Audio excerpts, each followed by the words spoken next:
What did the doctor see in my surgery that scared him to death? I went in for a routine gallbladder removal and woke up to the recovery room nurse backing away from my bed with her hand over her mouth. She dropped her clipboard and practically ran out of the room when I asked if everything went okay. Nobody would tell me what happened during the surgery, but I could hear urgent whispering in the hallway. The surgeon never came to check on me after the procedure, which was strange because he'd promised to update me as soon as I woke up. When I asked for him, the nurses kept saying he was busy with other patients, but I could see him through the door, just standing at the nurses' station staring at nothing. He looked like he'd seen something that had broken his understanding of the world. They discharged me 2 hours early without the normal post-op instructions. The nurse left my discharge papers on the bedside table and backed out of the room without ever getting close to me. When I asked about follow-up appointments, she said they'd call me, but I could tell from her voice that they wouldn't. My stomach churned with more than just post-surgery nausea. I never got a call, so I tried calling the surgeon's office myself, but they kept saying he was unavailable. After a week of trying, I drove to the hospital for answers, but security stopped me at the entrance. They had my photo at the desk and said I was permanently barred from the premises. When I demanded to know why, they just said it was a medical decision and escorted me to my car. The surgical site was healing fine, but I needed the follow-up care to make sure everything was normal inside. I made an appointment with a different doctor across town, but when I got there, the receptionist looked at her computer and her face went white. She excused herself and came back with the doctor, who said they couldn't treat me and I needed to leave immediately. This happened at 4 different clinics. I called my insurance company to complain, and the representative put me on hold for 20 minutes. When she came back, she said my account had been flagged with some kind of code she'd never seen before. She couldn't tell me what it meant, but said no doctor in their network would be able to see me. My hands were shaking as I hung up, because I realized I'd been blacklisted from medical care. My friend, who worked as a nurse at a different hospital, tried to look up my records for me. She called me an hour later and said she couldn't talk about what she'd found, but I should consider leaving the country. When I pressed her for details, she said there was a note in my file that she'd never seen before in 15 years of nursing. She wouldn't say what it said, but told me never to contact her again. I hired a lawyer to get my medical records, but he called me after reviewing them and dropped me as a client, but not before suggesting I get my affairs in order, though he wouldn't explain why. The fear in his voice made my skin crawl. I started feeling fine physically, but the psychological toll was destroying me. I couldn't sleep, wondering what they'd seen inside me during that surgery. I kept checking my incisions, but they looked like normal healing wounds. 3 months passed, and I'd been turned away from every medical facility within 100 miles. Even veterinarians wouldn't see me. A dentist took one look at my chart and asked me to leave. I was completely cut off from any form of medical care, and nobody would tell me why. I found out that one of the surgical nurses had quit immediately after my operation and moved to another state. I tracked her down and called her, but when she heard my voice, she started crying. She said she couldn't tell me what they'd found because she'd signed something, but that I should enjoy whatever time I had left. She hung up before I could ask what that meant. My insurance company sent me a letter saying they were terminating my coverage with no explanation. My employer got a call from someone, and suddenly, I was being let go for restructuring, despite perfect performance reviews. Everyone who'd been involved in my care was systematically cutting me out of their systems. I felt like I was being erased from society. I finally found a med student who needed money and was willing to hack into the hospital system for me. He said the surgical video was stored on a separate server, but he could get it for the right price. I paid him everything I had in savings and waited for 3 days while he worked on breaking through the security. He sent me the file with a message saying he hadn't watched it and didn't want to know what was on it. He said after seeing the security level on this particular file, he was leaving the country and suggested I do the same. The video was labeled with my name and a code that just said, "Category unknown, containment protocol initiated." I sat at my computer for an hour before finally clicking on the file. The video was 43 minutes long, and my cursor hovered over the play button while my heart pounded so hard I could hear it.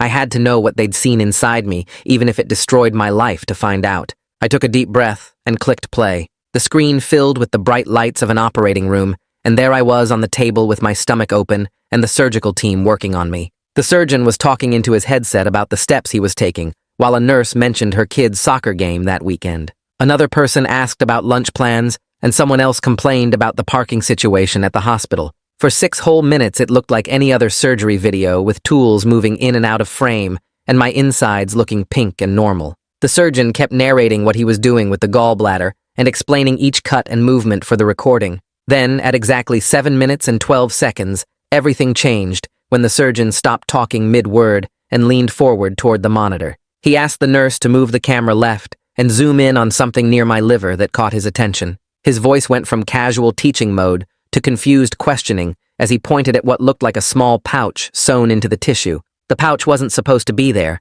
and you could hear the confusion spreading through the room as everyone tried to figure out what they were looking at. The surgeon used forceps to carefully open the stitched pouch, while the whole room went dead silent, except for the beeping monitors. Inside the pouch was this small metal thing about the size of a vitamin pill with tiny wires coming off it, and what looked like a barcode or tracking tag. Someone in the background whispered those exact words that still make me sick to remember. The surgeon immediately told everyone to stop talking, and the whole energy in the room shifted from confusion to something closer to fear. The scrub nurse's voice was shaking when she said they needed to call risk management right away, which made no sense for finding a foreign object. The camera jerked as someone left to make the call, and I could see the device sitting in a metal tray looking like some kind of tracking equipment from a spy movie. 20 minutes into the video, a new voice entered the room, and it wasn't another doctor, but someone administrative who started giving orders. This person told them to bag the device immediately and stop recording anything except what was legally required for the procedure.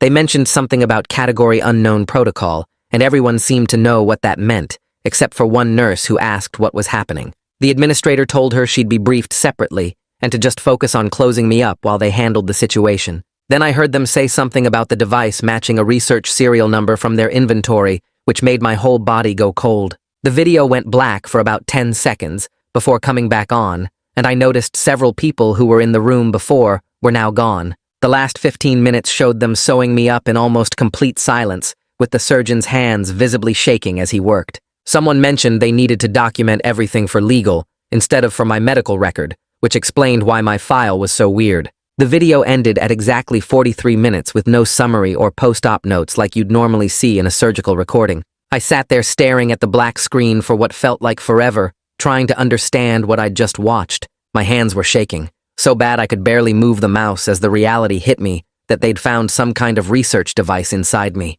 Whatever that thing was, it had been put there on purpose and was never supposed to be discovered during a routine surgery. I immediately started making copies of the video file onto every USB drive I could find in my apartment. Then I uploaded encrypted versions to 3 different cloud services using fake accounts I created with VPN protection. The paranoia was overwhelming, but I knew someone might try to delete this evidence if they found out I had it. I kept thinking about that research serial number comment and what it meant that the device was in their inventory. Had someone at the hospital put this thing inside me during a previous procedure without my knowledge or consent? The thought made me want to throw up, but I forced myself to stay focused on protecting the evidence. I grabbed my phone and called Meg again, even though she'd told me never to contact her after our last conversation. She didn't answer, so I left a voicemail telling her I'd seen the video and knew about the device they found. I said I understood why she quit, and that I wasn't angry, but needed to know if there were others like me. Within an hour, she texted back with just one line telling me to never contact her again,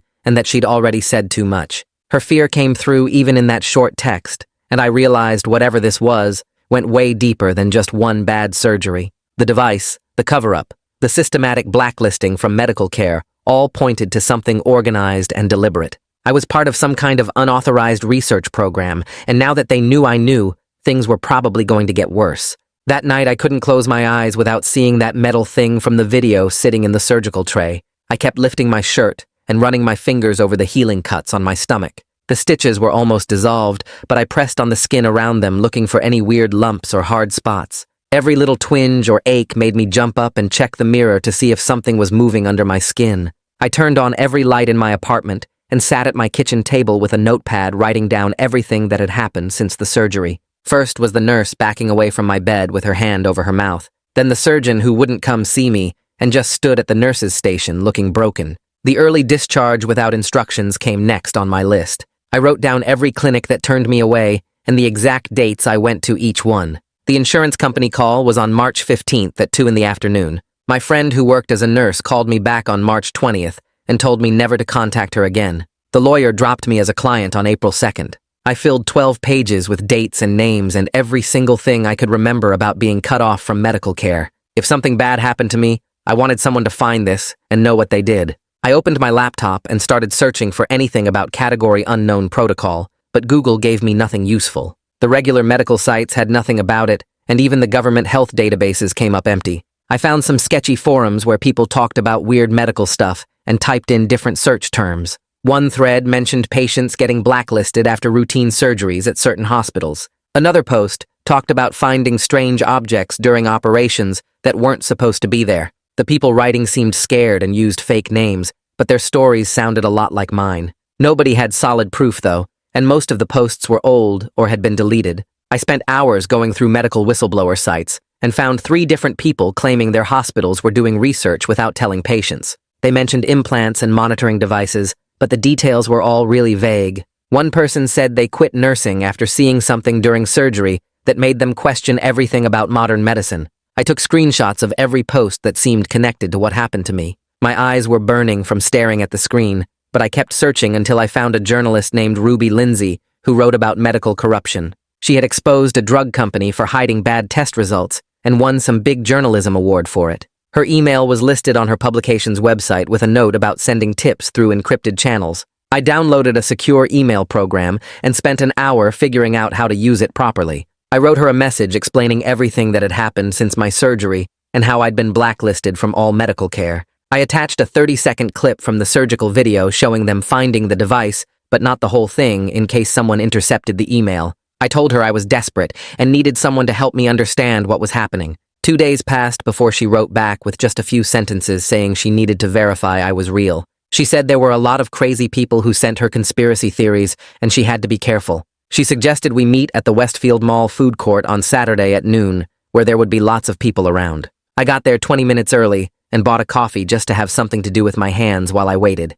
She showed up right on time wearing jeans and a baseball cap and sat down across from me without ordering anything. I opened my laptop and showed her the timeline I'd written and all the documentation I'd collected. She read through everything without saying much, and then I played more of the surgical video with the sound turned down. Her face changed completely when she saw them pull that device out of the pouch near my liver. She watched it 3 times and then looked at the screenshots from the whistleblower forums. She finally said this was real and she wanted to help, but we had to be really careful about how we did this.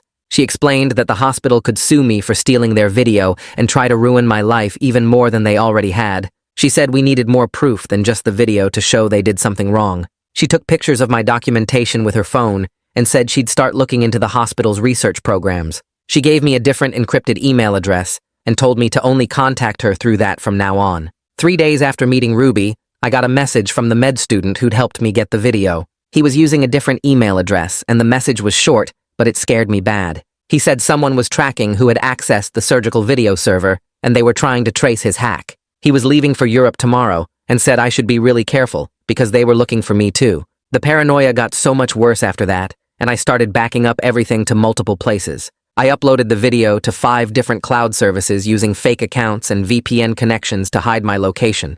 I bought a bunch of USB drives and made copies to hide around my apartment, and even mailed one to myself at a P.O. box I rented with cash. Then I set up something I'd read about online called a dead man's switch. If I didn't log into a special website every 48 hours, it would automatically send the video and all my documentation to 20 different news outlets and government agencies. The website cost money, but I figured staying alive was worth maxing out my credit card. I decided to try one more time to get medical care and drove 8 hours to a clinic 2 states over that advertised they took cash payments. The waiting room was full of people without insurance, and I paid the $100 fee up front.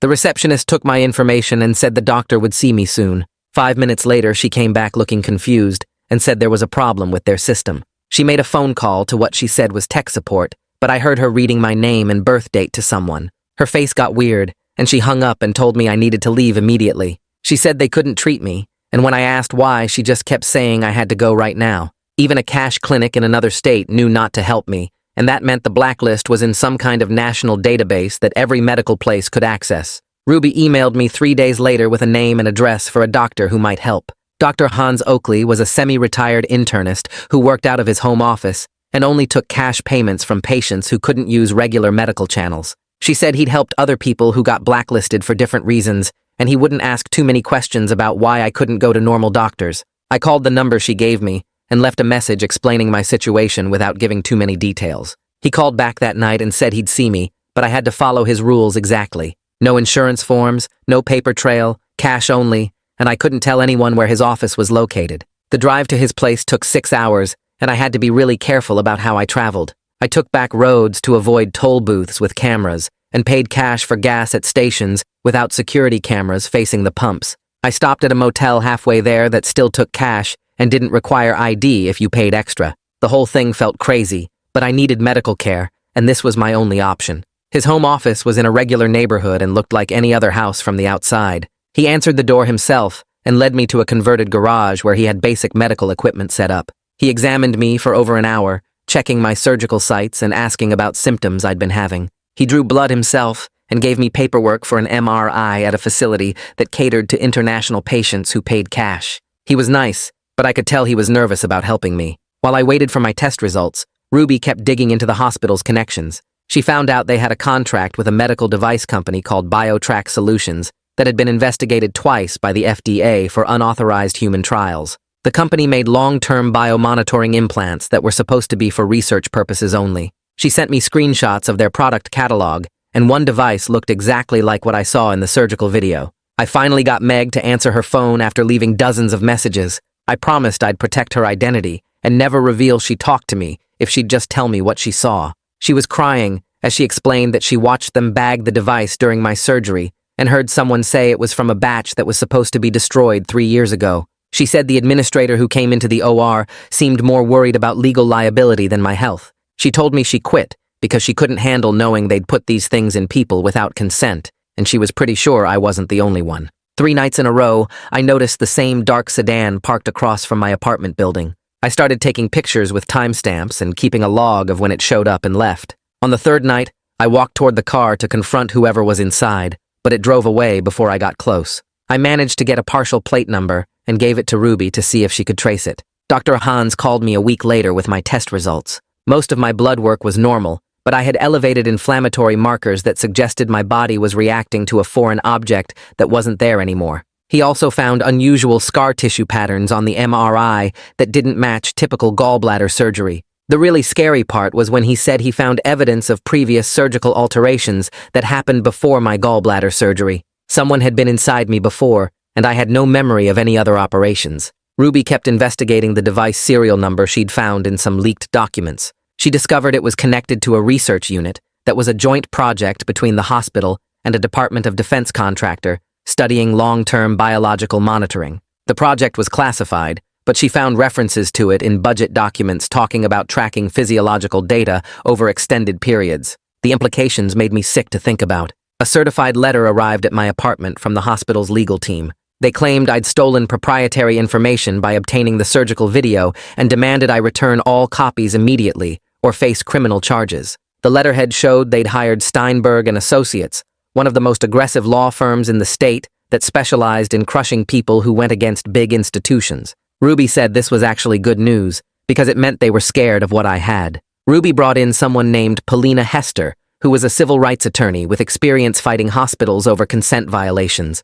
She came to Ruby's apartment to meet me and review everything we'd gathered so far. She spent 3 hours going through the video, the documents Ruby had found, and all my medical records. She said we had a strong case, but we needed to be really strategic about how we moved forward because the hospital would try to bury us in legal proceedings. She explained that we couldn't just release the video publicly because they'd sue me into bankruptcy, but we could use it as leverage to force them to negotiate. Polina started working on our case the next morning and spent 3 days putting together formal complaints for the State Medical Board and the Office for Human Research Protections. She came to my apartment with a stack of papers and walked me through each document, showing me how she'd written everything to create a paper trail without mentioning the video directly. She said this would protect us legally while forcing them to respond officially. I signed where she pointed and watched her make copies of everything before she drove to the post office to send them certified mail with return receipts. 2 days later, Ruby called me excited because someone had sent her an anonymous email with a phone number and address for a family whose father died during routine surgery at the same hospital 2 years ago. The tipster said the family got a big settlement, but had to sign weird paperwork that mentioned research protocols and device recovery. Ruby drove us to their house in the suburbs, where a woman in her 50s answered the door and looked scared when we explained why we were there. She let us in after checking that nobody was watching from the street and took us to her kitchen where she had a box of medical papers on the table. Her hands shook as she pulled out billing statements from her father's surgery and pointed to codes that didn't match any normal procedures. I compared them to my own bills that I'd brought and found the exact same weird codes on mine. She started crying and said her father went in for hernia repair and died on the table, but nobody would explain what went wrong. The hospital paid them $2 million to stay quiet and made them sign papers about not discussing any research or devices found during the surgery. She said they took the money because they had no choice, but she never stopped wondering what really killed him. We stayed for 2 hours going through documents and taking pictures of everything that matched my case. On the drive home, my phone rang, and it was my landlord sounding nervous, saying he'd gotten a call from the city about code violations in my unit and needed to inspect it every week starting immediately. I knew this was harassment because my apartment was perfect, but I couldn't prove the connection. The inspections started 3 days later with him bringing a clipboard and taking pictures of every room while making up problems that didn't exist. Ruby started investigating the device company harder and found corporate filings showing 3 hospital board members owned stock in it worth millions. She also discovered the FDA had rejected their application for human trials twice before the company somehow got approval through a different department. She printed everything and brought it to Polina's office where we spent hours connecting the dots between the money and the unauthorized research. My phone buzzed with an encrypted message from Tariq saying he'd found something huge before leaving the country. He'd discovered the video server had special security set by the legal department instead of IT, which was weird, and there were 47 other surgical videos with the same containment protocol flag as mine. He sent screenshots showing patient ID numbers with dates going back 5 years and said he was destroying his equipment and flying to Berlin that night. The message deleted itself after I read it, but I'd already written down the important parts. Polina immediately drafted preservation letters and sent them to the hospital and my insurance company, legally requiring them to keep all records about my case and the other patients. She said if they destroyed anything now, it would be criminal obstruction, and explained this was a key move to protect evidence. 3 days passed before Meg finally called me back, crying again, but saying she'd thought about it and wanted to help. She agreed to give a sworn statement to Polina about what she saw during my surgery and why she quit her job. We met at Polina's office where Meg spent 4 hours describing everything while a court reporter typed it all up. She talked about seeing the device and hearing the administrator mention research protocols and watching them bag it like evidence instead of medical waste.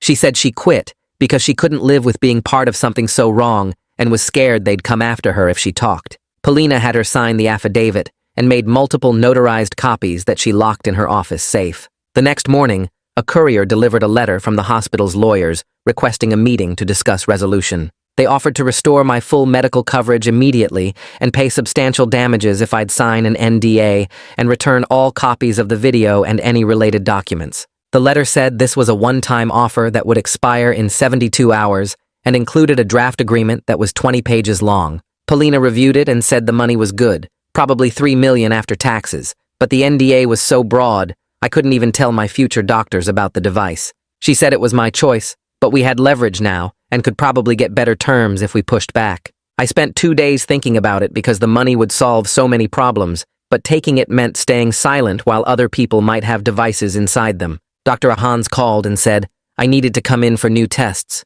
because even though the device was gone, he wanted to monitor me for complications from whatever it had been doing to my body. I drove to his house where he did blood work and took new scans, then introduced me to a woman who specialized in therapy for people who'd been through medical abuse. She was gentle and understanding as she explained how this kind of violation affects people psychologically and said she'd seen similar cases of unauthorized research. We scheduled weekly sessions, and she gave me exercises to help with the nightmares and paranoia that had been getting worse since I saw the video. The next week brought a letter from the state medical board saying they'd gotten our complaint and would look into it. The official typed 2 pages about how these things take time, sometimes years, and there was no promise they'd do anything. Polina read it twice and said at least we'd made them write something down on paper that couldn't disappear. Ruby spent 3 straight days at her computer typing up everything we knew, leaving out names to protect people like Meg who were scared. She showed me draft after draft, cutting parts that might get us sued while keeping the worst stuff about what the hospital did.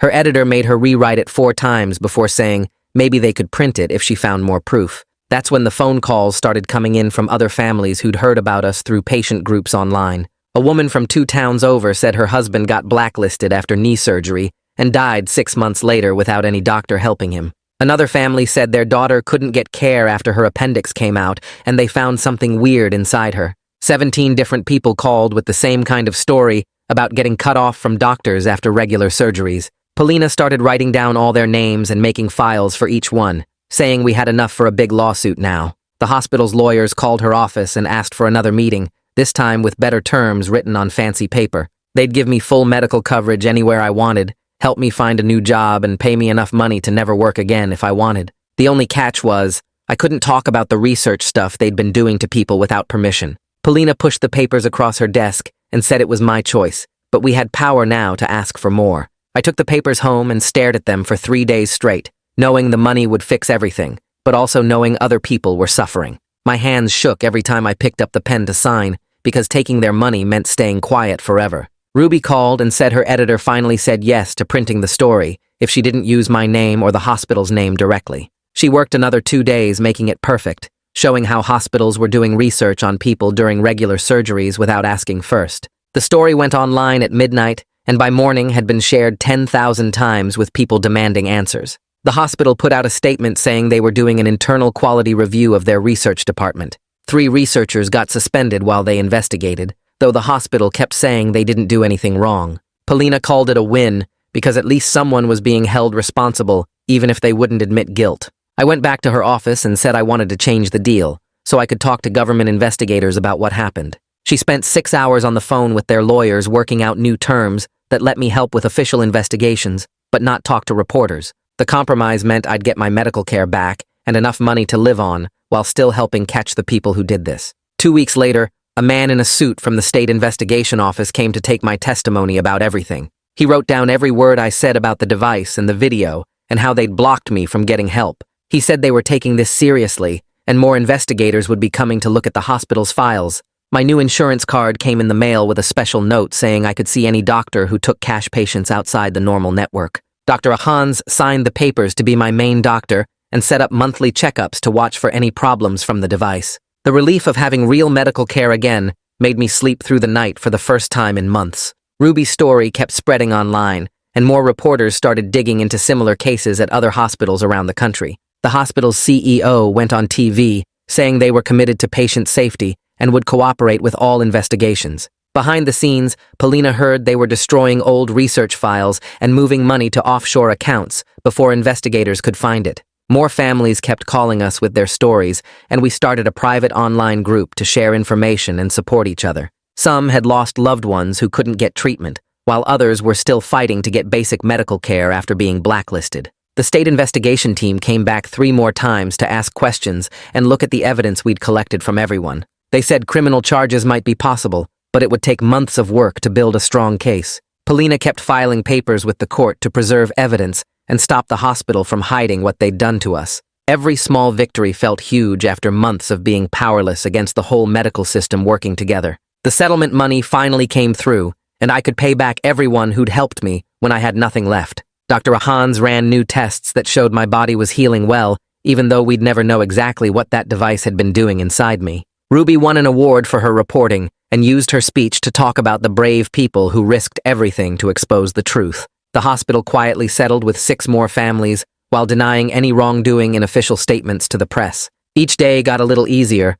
knowing I wasn't alone anymore, and that people were finally listening to what happened to us. My phone buzzed with an encrypted message from a German number I didn't recognize at first. Then I saw it was Tariq, saying he made it to Berlin, and wasn't coming back until the statute of limitations ran out on whatever charges they might try to pin on him for getting that video. He typed that exposing what they did was worth having to leave everything behind and start over in a country where nobody knew him. The next morning, Ruby texted me that the FDA had sent a warning letter to the device company, demanding they explain why their products were being used in ways they weren't approved for. It wasn't a recall or anything that strong, but it meant the company had to tell the truth about what they'd been doing with those implants, or face bigger penalties. Ruby said her sources told her the company was scrambling to blame individual doctors, instead of admitting they knew what was happening. A few days later, Meg sent me a message through the encrypted app, saying she'd gotten a job at a small clinic 3 states away, where nobody knew about what happened at our hospital. She was still having bad dreams about being in that operating room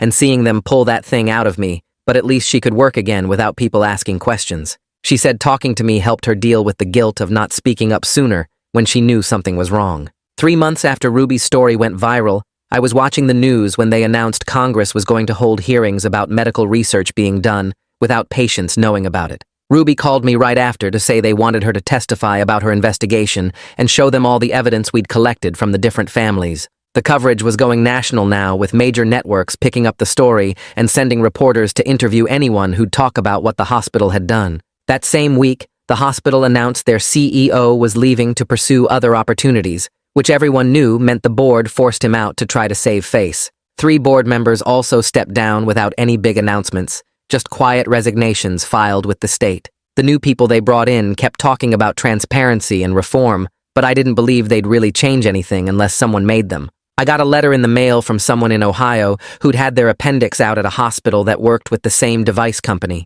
They wrote that they'd been sick for years, with weird symptoms no doctor could explain, until they read about what happened to me and realized they might have one of those things inside them too. They thanked me for speaking up, because now they finally knew why they'd been so sick and could try to get help, even though most doctors still didn't believe them. Knowing I'd helped even one person understand what was wrong with them made all the fear and isolation I'd gone through feel like it meant something. Polina called to tell me she was working with 17 other people who'd been through the same thing to get settlements like mine, with guarantees they'd get medical care and regular checkups to watch for problems. The hospital's insurance company was freaking out about having to pay all these claims and forced the hospital to completely shut down the implant program so they wouldn't have to pay for more victims later. Dr. Hans had me come in for new scans and blood work to check how I was doing 6 months after they took that thing out of me. He showed me the images on his computer and pointed out how the inflammation markers were way down and there weren't any signs of other devices or damage from whatever that thing had been doing. My body was finally healing from all the stress that device had put on my organs and immune system for who knows how long. The placement agency I'd been working with found me a job at a company that didn't do deep background checks, just basic stuff to make sure I wasn't a criminal. I started as a temp doing data entry, but they liked my work and offered me a full-time position after 2 months. Having a regular paycheck again and being able to pay my bills without worrying felt amazing after everything I'd lost. Going to work every morning and doing normal, boring office stuff was exactly what I needed to feel like a regular person again, instead of some medical experiment gone wrong. Ruby called to tell me she'd won a big journalism award for her investigation into the hospital and the device company. She was going to use her acceptance speech to talk about how brave we all were for risking everything to tell the truth about what happened to us. She kept saying she couldn't have done it without people like me and Meg being willing to share our stories, even when we were scared of what might happen. The award came with money that Ruby said she was donating to a fund for people who couldn't afford lawyers to fight hospitals that had hurt them. More reporters kept calling, wanting to interview me, but I stuck to my settlement agreement and only talked to government investigators who were protected by whistleblower laws. The investigators must have been busy because 3 weeks later, the device company announced they were filing for bankruptcy after getting hit with massive regulatory fines and 17 different lawsuits from victims. The executives walked away without any criminal charges, which made me want to punch a wall, but at least their company was dead, and they couldn't plant any more devices in people. A year after my surgery, I was running an unofficial network to help other victims find doctors who would actually see them. We had a whole system worked out with cash-only clinics and doctors like Hans who weren't afraid of the hospital's blacklists. I kept a spreadsheet with over 40 names of people who'd been cut off from medical care after routine surgeries and connected them with providers who would help. My phone buzzed one morning with a message from Meg saying she was getting married next month and hadn't had nightmares in 6 weeks. She wrote that speaking up about what happened gave her back some control and thanked me for being brave enough to go first, even though we'd never actually met in person. The congressional hearings dragged on for months, but finally resulted in something called the Patient Protection Act that required hospitals to report any research complications within 24 hours and get real consent for any experimental procedures. Ruby called me laughing about how they should have named it after me, since my case started the whole investigation. Hans asked me to come by his office one afternoon to meet his daughter, who was opening a clinic for people the medical system had failed. She explained how she wanted to hire someone who understood what victims went through to help them navigate getting proper care, and asked if I'd be interested in the position. The pay wasn't great, but it came with full benefits, and most importantly, meant I could turn my nightmare into something useful for other people. I started the next Monday and spent my days calling insurance companies, finding specialists, and walking scared people through their options when the regular system had abandoned them. Every person we got proper treatment for felt like scoring a point against the hospitals and companies that thought they could use us as lab rats. 2 years after they found that device inside me, I had a real job, actual health insurance, and a whole network of survivors who understood exactly what we'd been through. The fear of what they'd done to me would pop up sometimes when I felt a weird pain or got sick, but it didn't run my life anymore. My story didn't end with the bad guys in jail or millions in settlement money, but with something more important. We built a community of people who refused to stay silent, found doctors who chose doing the right thing over protecting institutions, and proved that even massive hospital systems had to change when enough people stood up together and said no more. And that's it for today. Nothing fancy, just the story as it happened. Thanks for hanging out with me. It always feels like a chill catch-up. Come back whenever you feel like it. No pressure.